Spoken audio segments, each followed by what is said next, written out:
Moi, c'est avec Emers. Emers, on a joué ensemble aussi au FC Nantes, en équipe de France. Après, moi j'ai fait ma carrière, il a fait sa carrière. Et puis, après, j'ai arrêté ma carrière, j'ai passé mes diplômes. Et je me suis formé. Et puis, à un moment donné, il avait besoin d'un entraîneur de gardien. Donc voilà, il a fait appel à moi. Et puis au-delà de connaître les gens, je pense que ce qui est important, c'est surtout d'être compétent. C'est surtout de donner, de répondre à l'attente, parce que sinon, ça ne dure pas.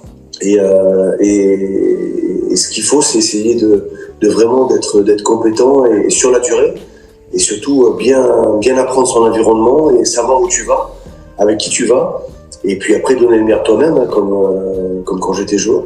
J'ai commencé à Fréjus, donc j'ai fini ma carrière ici, on est originaire d'ici avec ma femme. Et c'est vrai que j'ai eu la chance d'avoir un président qui tout de suite a voulu créer une école de gardien de but dans son club. Donc en fin de carrière, il a pensé à moi. Ok. Et j'en encore. Et puis moi, j'avais déjà passé mes diplômes commencé à passer mes diplômes en carrière.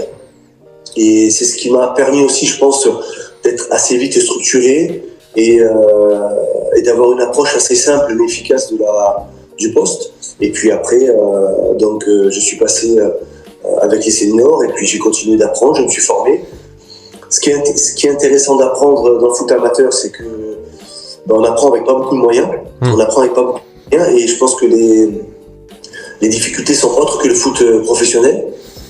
Et je pense que quand tu as connu le haut niveau en tant que joueur et que tu te confrontes aussi au monde amateur, je pense que si tu gardes la bonne attitude et la bonne humilité et tu mets une bonne dose de travail, tu peux trouver une bonne plénitude dans ton travail après au quotidien quand tu repars dans le monde professionnel.